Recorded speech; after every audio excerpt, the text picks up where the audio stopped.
Greetings, loved ones. Today we have two questions to discuss. Will abuse happen again? And do past behaviors predict future abuse? To help get these messages out, please subscribe to our channel, follow us on Facebook, Instagram, and Twitter, hit that like button, and please share these messages with others because you never know, just by doing so, you could save a life. Batterers are often considered individuals who terrorize, intimidate, control, and abuse their partners. And they typically do it again and again. In fact, 31% of those convicted on a misdemeanor domestic violence charge were arrested again within a year of being released. This is according to the Center for Court Innovation. And 44% were arrested again within 2 years.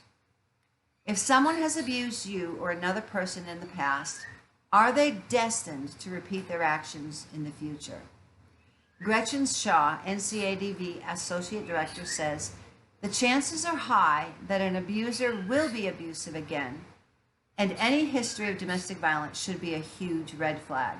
In order to change, the abuser has to consciously choose to permanently change and take responsibility for being abusive. The question is, how do you know if someone has truly changed? So here's some indicators. First, he or she has gone to counseling, a lot of counseling, and they've gone alone. Notice, I didn't say they've gone to counseling with you. Dan Bostic, a counselor and member of the American Counseling Association, says that abusers really need to do individual therapy to work out their issues. You cannot change an abuser by going to couples counseling. That presupposes that abuse is a relationship problem and that the abused partner is somewhat to blame, and that's not the case at all. Additionally, it may place the victim in further danger of being abused. It should be noted, however, that therapy is not a guaranteed game changer when it comes to abuse. Advocates warn that counseling may be of benefit to an abuser and could have positive outcomes, but it shouldn't be looked at as a miracle cure. Another indicator is he or she does not badmouth the ex. If you're considering a relationship with someone who previously was abusive, consider how he or she speaks about their exes. If your potential partner blames an ex for all their problems or calls him or her crazy, take note to that. Slandering past partners is a big red flag that an abuser hasn't changed, Bostic says. That shows a lack of respect for previous partners, and it isn't a good bonding technique with a new partner. Keep in mind that however someone speaks about an ex is likely how he or she could speak about you one day. Another indicator is that they take responsibility. Abusers who have changed will see the error of their ways and take responsibility for their actions, full responsibility. If someone blames their partner for any part of the abuse or begins negotiating his or her part in the abuse, that's a clear sign he or she is not reformed.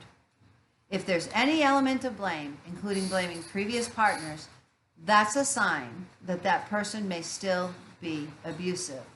Someone being nice or less mean might just be part of the pattern of abuse. And remember that abuse patterns can change too.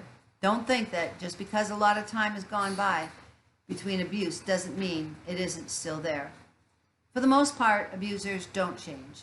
It is a rare thing indeed to see someone who has abused his spouse and or children to have completely changed.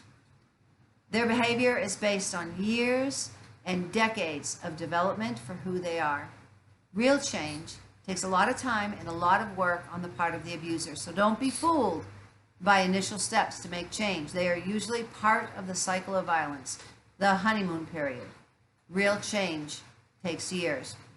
With 1 in 3 women experiencing domestic violence worldwide, the question is not if you will encounter a victim of violence. The question before God is, what will you do when you do encounter them?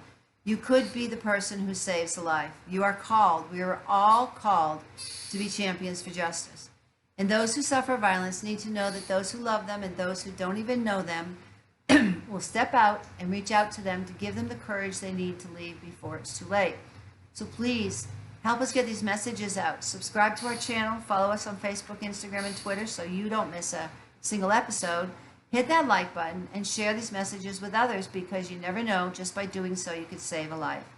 This series is dedicated in honor of Gabby Petito and others who have suffered gender violence. I'd really like you to check out the foundation that Gabby Petito's family has created in honor of her at GabbyPetitoFoundation.org. If you are a victim of violence, please listen to me, and I want you to know this. You are valued. You are loved. You are intelligent, and you are beautiful.